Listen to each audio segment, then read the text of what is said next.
10 ሚሊዮን ብር በላ ተብሎ መኒታ ሚሊዮነሩ አድርሱለት ይሄንን ቪዲዮ። ረህመቱላሂ ወበረካቱ። እንደምን አላችሁ የተወደዳችሁ የመኒታ ቤተሰቦች? አልሐምዱሊላህ እኔ በጣም ደህና ነኝ።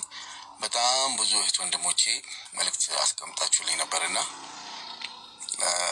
በአንዳንድ ጉዳይ መምጣት አልቻልኩም፣ መልስ መስጠት አልቻልኩም እና በዚህ ሁለት ቀን እስኪ ያሉትን ነገሮች ላያቸው ከህግም አንጻርም ከብዙ ነገር አንጻር ማየት ስለነበረብኝ ልቆይች ያለሁኝ ለዛ ይቅርታ ጠይቃለሁኝ። በመቀጠል እንግዲህ እንደምታዩት የአንድ እህታችን ቤት ላይ አይመን 10 ሚሊዮን ብር በላ ተብሎ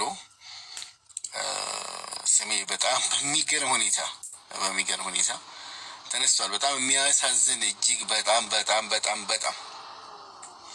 እውነታ ያለው አንድ ሰው ወይ አንድ ግሩፕ ጋር ሳይሆን የሁለቱንም ግሩፕ መስማት ስለሚያስፈልግ እንግዲህ ነገሩን ነግራችኋለሁ ማለት ነው። አልሐምዱሊላህ ለኩል ሐል በመጀመሪያ ደረጃ አልሐምዱሊላህ ነው የምለው። በመቀጠል አይመኒታ ቢዝነስ ግሩፕ ኃላፊነቱ የተወሰነ የግል ማህበር ከ31 ሰዎች ጋር በመሆን ሳይሆን መጀመሪያ እኔው ራሴ መሰረትኩ ማለት ነው። ለይሄ የተመሰረተበት ምክንያት ዋናው ደረጃ ፋብሪካ ለመክፈት ነው። ህጋዊ ሰነዶች አሉት፣ ህጋዊ ሁሉ ዶክመንቶች አሉኝ። እኔ የምተማመንበት በህግ አካል እነሱም ያልሄዱበት እነዛ ልጆች 4 ናቸው። ግሩፑን ሲበጠብጡ ሲረብሹ የነበሩት እንዲሁም አንደኛዋ እንደውም የዲሲፕሊን እርምጃ ተወስዶባት ዛሬ ላይ ወጣ የማይሆን ብዙ ነገር ስትናገር አይቼ በጣም ገርሞኝ እየተደነቅኩ ሰው ልጅ እንደዚህ በጣም መቀየር ይችላል፣ እንደዚህ በጣም መዋሸት ይችላል፣ እንደዚህ በጣም እጅግ በጣም ሰው አንድን ሰው እንዲጠላው ሰዎች እንዲያጠቁት ማድረግ ይቻላል ወይ የሚለው ገርሞኝ እያየሁ ነበርና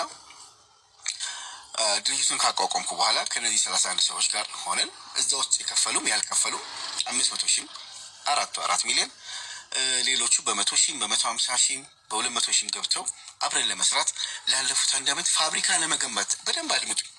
ቤት ለመገንባት አይደለም ፋብሪካ ለመገንባት ስንት ጊዜ ይፈጃል? ቤት ለመገንባት 1 ዓመት 2 ዓመት የሚፈጀው ፋብሪካ ለመገንባት እኮ ከ1 ዓመት እስከ 3 ዓመት ይፈጃል። ማሽን ይታዘዛል። ማሽን ሲታዘዝ እኮ ከሱቅ ሄደን ማሽን አንገዛም። ማሽን ሲታዘዝ ማሽን ለመስራት ቢያንስ በትዕዛዝ ደረጃ እንኳን 8 ወር እንደኔ ፕሮጀክት ማሽን 8 ወር 1 ዓመት ይፈጃል። በትንሹ 6 ወር 3 ወር ይላችኋል፣ ግን አያመጡላችሁም። በ6 ነው በ3 ወር ስለማውቀው ነው። ገበያ ጥናት ያስፈልጋል። ፊዚቢሊቲ ማጥናት ያስፈልጋል። ጥናት ማጥናት ያስፈልጋል። ወጪ ኪሳራ፣ ወጪ ትርፍ ማስላት ያስፈልጋል። መሬት ደግሞ ያስፈልጋል። መሬት ሲያስፈልግ ደግሞ ፋብሪካ ስትገነቡ እንደ ሪል ስቴት መሬት ዝም ብላችሁ ገዝታችሁ መገንባት አችልም። በኢንቨስትመንት ነው የምትሄዱት። በኢንቨስትመንት የተመዘገበ ህጋዊ የሆነ የመሬት ፍቃድ ለማግኘት ፕሮሰስ ላይ ያለ ድርጅት መሆኑ ማስረጃዎች አንድ በአንድ አሉኝ። እዚህ ግን ማውጣት አልፈልግም። ማስረጃውን የሚፈልግን በአካል መጥቶ ማህበሩ ላይም አለ ያውቃሉ አለ። በዛ መሰረት መሬታችንን እየጠበቅን ማሽናችንን እየጠበቅን ምክንያቱም ፕሮጀክቱ የ150 ሚሊዮን እናንተ 10 ሚሊዮን ነው የምትሉት አይደል? የ150 ሚሊዮን ብር ፕሮጀክት ጥናታዊ በምሁራን የተጠና በማህተም የተመታ እነሱም የሚያውቁት ነው። ላለፉት 1 ዓመት ወጪ አይወጣም። ወጪ እኮ ይወጣል፣ ብዙ ወጪዎች ይወጣል። ጉዳይ ይፈጸማል። ለብዙ ነገር እኮ ነው የሚከፈለው። እኛ ብሩን አልበላሁም፣ አላጭበረበርኩም። ስራ ያለኝ ነጋዴ ሰው ነኝ። እንደው እንበል ብሩ ባጠፋው ብሩን እኮ ነው ይከፍላሉ። ስራ ላይ ያለው ሰው ነኝ እና እነዚህ 4 ልጆች ስማቸውን አልጠቅስም። 4 ልጆች ግሩፑን ሲበጠብጡ ያለኔ እውቅና ከኔ ጋር ሳይነጋገሩ ምንም ሳይሉኝ መጥተው ሚዲያ ላይ ወጥተው አይመን ብራችንን በላን። ሐራም እኮ ነው። አላህን መፍራት እኮ ያስፈልጋል ወንድሞች እህቶች። አላህን መፍራት ነገ ቂያማ ፊት ቆማላችሁ። የእናንተ እዳኒ በመሸከሜ አላህ ፊት ቆማለሁ። ስሜንና ተግባሬን ያላደረኩትን ማለታችሁ ግን እናንተ ግን ትሸከሙታላችሁ። ሐስቢ አላህ ወኒዕመል ወኪል። እኔ የስደት እህቶችን ብር ምበላ ሰው አይደለሁም። እንዴ አሁን እኮ እናንተ ይህን ባደረጋችሁት፣ ስሜን ባጠፋችሁት፣ በሰጣችሁት መረጃ ከዛ ውስጥ ለጠበቃ የሰጥችው ብዙ ፎልትና ብዙ ስህተቶችን እኮ ተሳሳችኋል። እህቶች ብዙ ማይባል ነገር ብላችኋል። የማይባል በህግ ሊያስጠይቃችሁ የሚችል ነገር እኮ ዘርዝራችኋል። እኔ ግን እናንተ አሳልፌ እሰጣለሁ አላረገውም። ለምን አምናችሁ ብራችሁን ሰጥታችሁኝ አብረን እንስራ ብላችሁኝ ኑ አብረን እንስራ እንለወጥ ብያችሁ እኔ ወንድማችሁ እንዲህ አድርጌ ተነስቼ ነገ እንዲህ አድርጓል እንደዚህ አልልም። አንዳንድ ተንኮለኛ በግሩፕ መጥተው የብር ምንጫቸው እንዲጣራ ይሄን እንትን በላቸው አላረግም። እንዴ እህቶቼ ናቸው እኮ ልጆች ሚስት አላቸው እኮ እንደኔ እኔ ልጅ አለኝ ሚስት አለኝ። እንዴ ብሩ ጥንቅር ብሎ ይቅር እንጂ እኔ እህቴ እንዴ እኔ የስርን ምናምን እኮ አይቻለሁ። እና በስራ ያለ ፕሮጀክት ፋይል እንደሌለው ህጋዊነት እንደሌለው ምንም ስራ እየተሰራ እንደሌለ ተደርጎ ሲቀርብ አጃኢብ ነው፣ አጃኢብ ነው፣ አጃኢብ ነው፣ አጃኢብ ነው። ለዛውም እኔ የምከፍተው ፕሮጀክት ነው ትልቅ 150 ሚሊዮን ፕሮጀክት በውስጡ ከ80 እስከ 200 ሰራተኛ ሊኖረው የሚገባ ፕሮጀክት። የማሽኖቹ ዋጋ ብቻ የአንዱ ማሽን ዋጋ የአንዱ ማሽን ዋጋ 60 ሚሊዮን ብር ኮንቲኒየስ ፎርም ማሽን ይባላል። 60 ሚሊዮን ብር። ይሄን እኮ ነው የተሸከምኩት። እህቶቼ ግን ሊረዱ አልቻሉም። እነሱ የሚፈልጉት ዛሬ ብሩ ወጥተው ሰርቶ ብሩ እንዲመጣ ነው። እንዴ እኔ በፈልገው እኮ ስራ አጧጥፍበት ነበር እኮ ብራንች ከፍትበት ነበር፣ መኪና ገዛበት ነበር፣ እቤት ገዛበት ነበር፣ ሱቄን አስፋፍቼ ትልቅ አድርገው ነበር። ከፕሮጀክቱ በፊት ከነሱ ብር ሳልቀበል በፊት የነበረው ሱቄ ዛሬም እሷ ናት፣ መጋዘኔም እሷ ናት። የለችም፣ ሌላ አልጨመርኩ። እንዴ 10 ሚሊዮን ብር የወሰደ ሰው ብዙ ነገር እኮ ይሰራል እኮ ወንድሞቼ። ብዙ እቃ ያስመጣል። እስኪ የት ያስመጣሁበት በመረጃ አምጡ። ይኸው መርካቶ ግልጽና ግልብ ነው ያስበረበርኩት፣ ግልጽና ግልብ ነው። ይምጣ። ከግሩፕ የወጡ ሰዎች ነበሩ። ምንድን ነው ያደረኩት? መተዳደሪያ ደንብ አለን እኛ። ከግሩፕ ሲወጡ ይኸውላችሁ ተስማምተን የገባ ነው። ከግሩፕ ሲወጡ ሼር ሽጦ ነው የሚወጡት። ከሰውኝ አይደለም፣ ሼራቸውን ሽጦ ነው። ሼራቸውን የሚገዛ ሰው ካለ ሼራቸውን ይገዛል፣ ሼራቸውን የማይገዛ ካለ አይመኒታ ይገዛል ብለን ተስማምተን ከወጡት 5 ውስጥ የአንድ ሰው ሲቀር የአራቱ ተገዝቼ የሁለቱ ደግሞ ቢያንስ የ50 እና የ100 ሺህ ብር ብቻ ቀሪ ኖሮብኝ ራሴ እየገዛሁት ራሴ ሼሩን እኔ ራሴ። ሰው ሲያድግ ለምን ደስ አይላችሁም? ሰው ሲሰራ ለምን ደስ አይላችሁም? ሰው ሲለወጥ ለምን ደስ አይላችሁም? እንዲህ በጣም እኮ ብዙ ስህተትና ብዙ ውሸት። እኔ መጥቻውን እህቶችን እነዛ እህቶችን እንደዚህ ልበል እንዴ? አሁን ለምሳሌ እህቴ ፈዲላ እንደዚህ ልበል፣ ሳዳ እንደዚህ ነው ብዬ ብዙ መረጃ ላምጣ? እናንተን የሚያስጠይቅ ብዙ ታይ። በህግ አንጻር እዚህ ሰዎች እንዲታዘባችሁ ማድረግ እኮ እችላለሁ፣ ግን አሳልፌ አልሰጣችሁም። ፕሮጀክት ነው፣ ልጃችን ነው፣ ልጄ ነው። አሳልፌ አልሰጥም፣ አልሰጣችሁም። ብራችሁ አይመለስም። ሂዱ። አላቃችሁም ብል ኖሮ ነበር እናንተ ሚዲያ ላይ መምጣት የነበረባችሁ።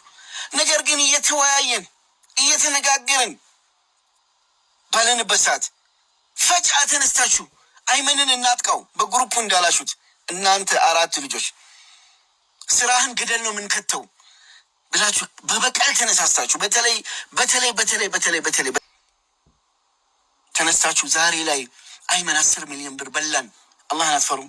ስራ ላይ ያለ ብር ህጋዊ ፕሮጀክትና ወረቀቶች ባሉበት ምንም አልተመሰረተም ተብሎ ይሄ ትክክል አይደለም። በጣም ትልቅ ተሳሳታችኋል እህቶች። በጣም የሚዲያ ሰዎች አሉ። ሚዲያ ሰዎች ያላቻቸው ናቸው ያቀረቡት። እነሱ ምንም አያጠፉት ነገር የለም። ምንም አያጠፉም እነሱ። እናንተ ያላችሁን አቀረቡ።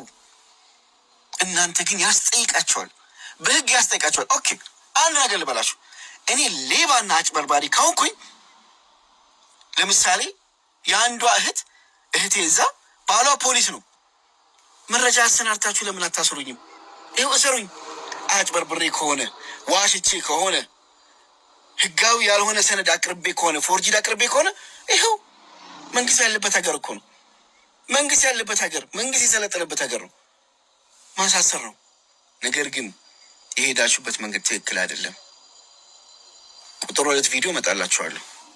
ሪፖስት በማድረግ ለአይመኒታ ሚሊዮነሩ አድርሱለት ይሄንን ቪዲዮ።